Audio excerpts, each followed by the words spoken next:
Welcome to reality. You're now on the Code of Mind channel. We are beginning a process that can be called a complete inventory of the human being. Why is this critically important right now?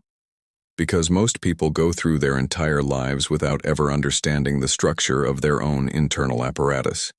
They use fundamental concepts such as intellect, mind, reason, and consciousness as absolute synonyms, making a fatal error of self-identification. Imagine a person trying to steer a massive ocean liner while confusing the helm with a kitchen ladle. It sounds absurd, yet this is exactly how most lives are structured. People attempt to solve deep existential problems using tools designed solely for survival and everyday navigation. If you do not see a clear boundary between your mind and your reason, you will never seize real control over your destiny. You will remain a decorative element in someone else's script simply because you do not understand which internal lever controls what. Why do we need this detailed breakdown? So that you stop being an object that merely reacts reflexively to external stimuli and become a true subject. Someone who consciously constructs their life. We will divide your bulky, confused, and often contradictory self into clear, functional modules. In this video, we will dissect 7 key phenomena.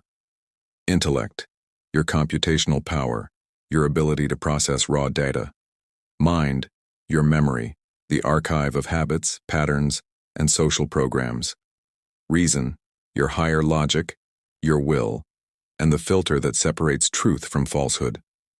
Perception, the mechanism that assembles surrounding chaos into a coherent picture. Consciousness, the very base, the medium in which thought can exist at all.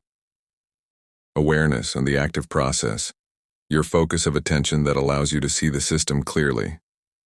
Synthesis, the final point of integration, where all these elements unite into a whole. This is the foundation. Without this understanding, any self-work, psychology, or self-development becomes empty imitation. We cannot repair a mechanism if we do not know the names and functions of its parts.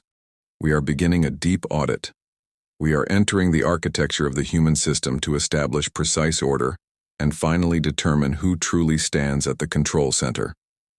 The first module we analyze is the most overrated component of the human system: intellect. To understand its true role, imagine it as a biological processor installed inside your skull. Its sole task is rapid data processing, precise pattern recognition, and solving logical problems strictly within predefined rules. What is its essence? Intellect is raw computational power. It is essential to understand that intellect, by itself, has no soul, morality, or compassion. It is pure mathematics. It does not ask whether what you are doing is good. It asks whether it is efficient. It is an analytical instrument that breaks holes into parts to understand how a mechanism functions. What is its function? Process optimization. Intellect is the internal manager that answers technical questions. How can you accumulate capital faster? How do you design a stable structure? How do you find a system's vulnerability? It searches for the shortest paths and constructs logical chains. When you need a plan or a probability assessment, you activate this module. What is the main trap? Many people make the fatal mistake of equating a high IQ with awakening or advanced personal development. This is a misconception. Intellect is merely a powerful tool, not the master. You can possess extraordinary intelligence and still remain an unconscious biological machine. If intellect dominates, you become a clever machine trapped in an endless maze of logical justifications. Intellect will always rationalize your actions because it operates with facts, not meaning. Remember, a processor can function flawlessly, but if it is executing a destructive program, its power only accelerates your collapse. Intellect is an executor. It must serve higher structures, which we will examine next. If intellect is the speed of your processor, the mind is your operating system. It is the software environment in which you function daily. The mind is a massive archive filled with accumulated experience, social conditioning, family programming, habits, and survival instincts. What is its essence? The defining characteristic of the mind is that it always lives in the past. It does not perceive the present moment as it truly is. Instead, it constantly compares current situations with stored data. Every new event is instantly scanned for similarity with past files. For the mind, reality is endless déjà vu.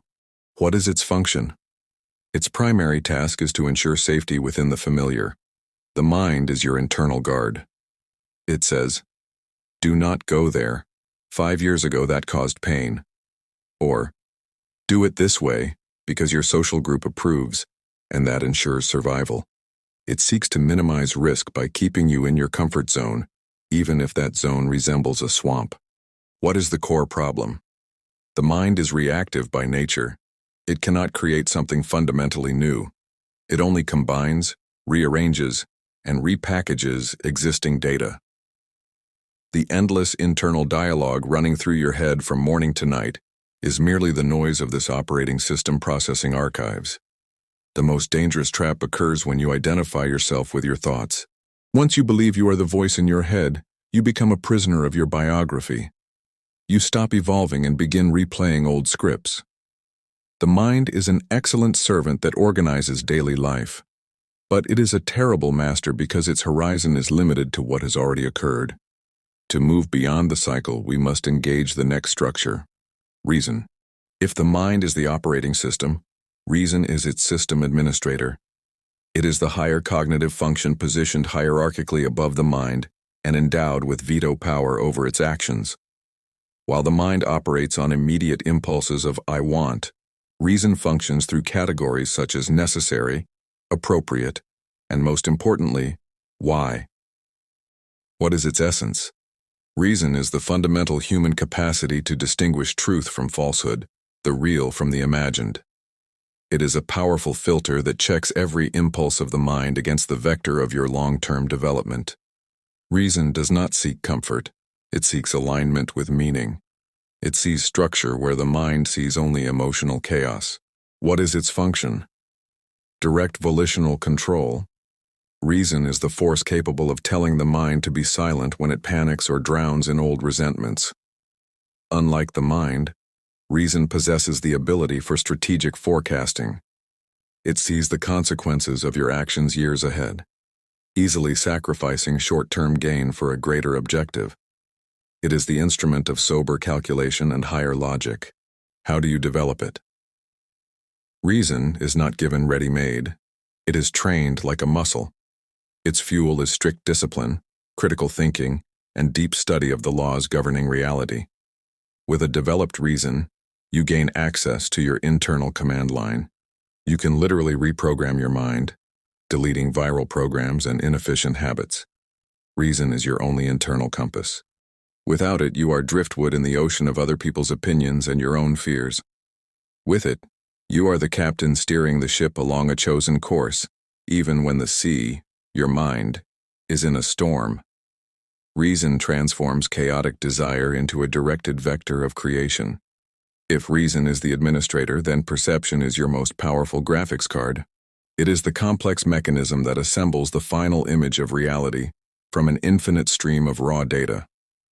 One fundamental truth must be understood. You never see the world as it actually is. You see it only as configured by your personal rendering settings. What is its essence? Perception is an interpreter. At the most basic physical level, your senses collect only vibrations, frequencies, and particle sets. Eyes do not see objects. They capture light waves. Ears do not hear music. They register air vibrations. The perception module converts this chaotic stream into structured images, recognizable sounds, and tactile sensations. It is the bridge between the energy of the universe and your internal interface. What is its mechanism? The problem is that perception is not autonomous. It is tightly linked to your mind. The mind overlays its templates onto incoming data. If your operating system is programmed with the belief that the world is dangerous, your perception will prioritize rendering threats, suspicious glances, and conflict situations, ignoring everything else. You literally do not notice what contradicts your expectations. Your filters define the boundaries of your world. Where is the freedom here? True reality hacking begins at this exact point. By changing the settings and filters of perception, you literally change the scenery of your life without moving from your place.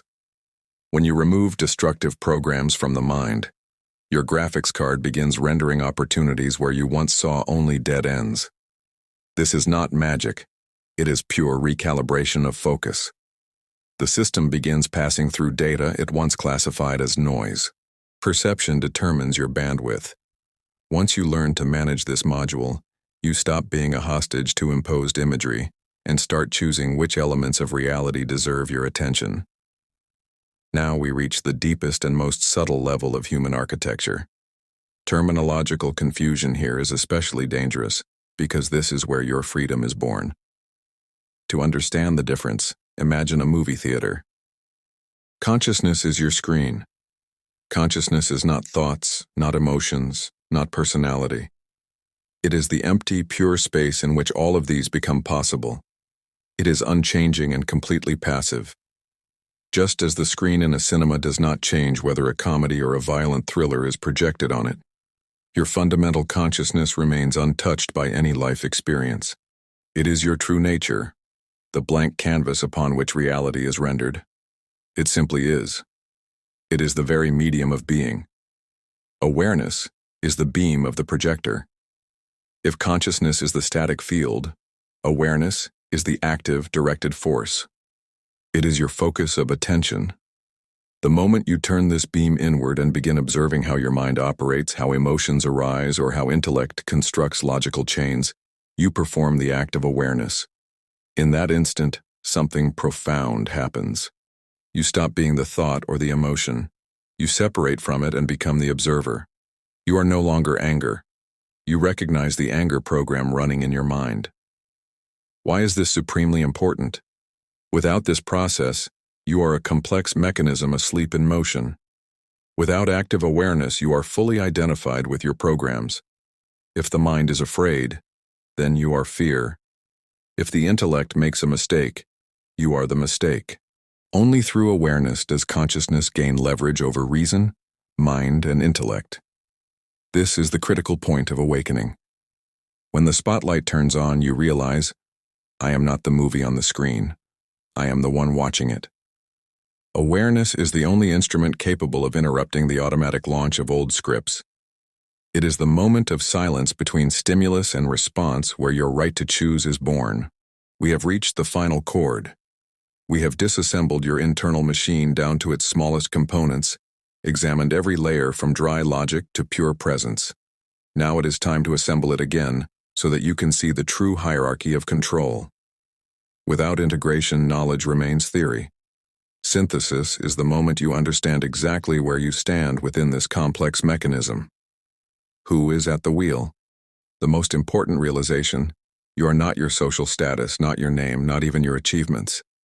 You are consciousness, that eternal, calm field in which the game unfolds. You are not the character. You are the one giving the character life. How do you act? Your only real instrument of influence is awareness. Like a skilled operator, you direct the beam of attention toward specific processes. Through this act, you activate and guide your reason, compelling it to work not automatically but according to your intention. What does reason do?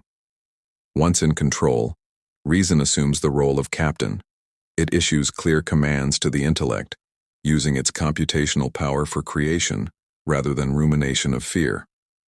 At the same time, reason gently but firmly regulates the impulses of the mind, filtering out old destructive archives and habits that no longer serve your objectives. What is the result? When the hierarchy is properly aligned, something extraordinary occurs. Your perception shifts. Your graphics card stops rendering a world of scarcity, struggle, and obstacles. Instead, reality begins displaying new opportunities, resources, and paths that were previously hidden beneath systemic noise. The world starts adjusting to your new configuration. Remember this as an axiom. You are not your thoughts, not your emotions, not your temporary states. You are the one who is aware of them. You are the observer who has become the actor. Now that the internal terminology is clear and each module has taken its rightful place, You can operate your biological computer at full capacity. The inversion is complete. Blurred perception has been replaced with crystalline clarity. Welcome to a reality where you are no longer a victim of circumstances and not a random passerby. You are the author. Your session has begun. Play consciously.